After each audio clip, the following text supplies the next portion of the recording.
On this live, we're going to be talking about the fact that most men lose women because of this certain reason. I'm a professional dating coach and I teach guys how to understand the female mind. Tonight, we're going to be talking about the fact that men choose not to be vulnerable. Whether it's men that I teach and clients, I can give an example here. I have a friend and a client that are in law enforcement. And it's very hard for them to come home from work and be vulnerable and lovey-dovey and cuddly and caring when they face such atrocities in their work life.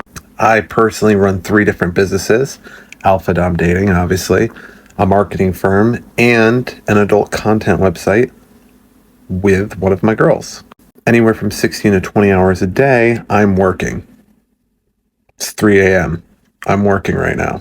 But sometimes when I come home, especially from long business trips or things like that, my mind's not in the right place to do. And keep in mind, as a dom, I have to, work my girls up. I have to plan the scene. I have to do all the ties. I have to, foreplay. Like, my foreplay outlasts most men's foreplay by an hour at least. Sometimes it's 2 or 3 hours. There's sometimes I come home and I just don't have it in me to go directly into kink or go directly into giving my women what they want. But here's some tips that I can give you, because this is something that I had to work on. Take an hour when you come home from work.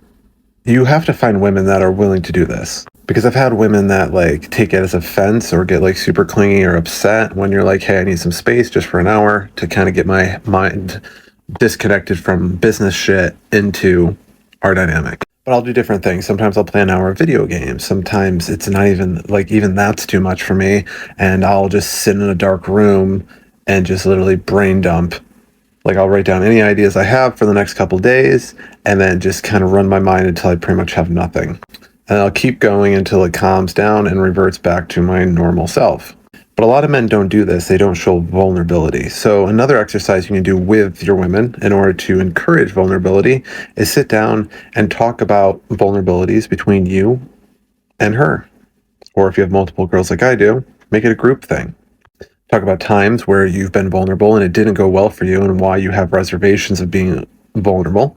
And also talk about times where you were vulnerable and it was rewarding and it was helpful to you. It's key to talk about both of them, because you definitely have both of them. Just our minds usually like to focus on the negative ones that make us not want to open up as males. But in order to have the relationships that I have, this is a very key point, and I think everybody needs it. And I know I understand that a lot of men, and actually we're just going to focus on men here, a lot of men have the teaching or the limiting belief that you can't be vulnerable.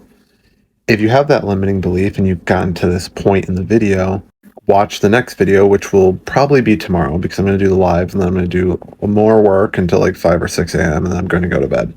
But yeah, on the next video, I'm going to be talking about how to establish a dynamic where women expect you to be vulnerable to a certain degree, because if you're not vulnerable at all, then you're going to doom your relationship. So don't do that. So I'll teach you that too. But that's going to be the next video, because I can't fit everything in one video.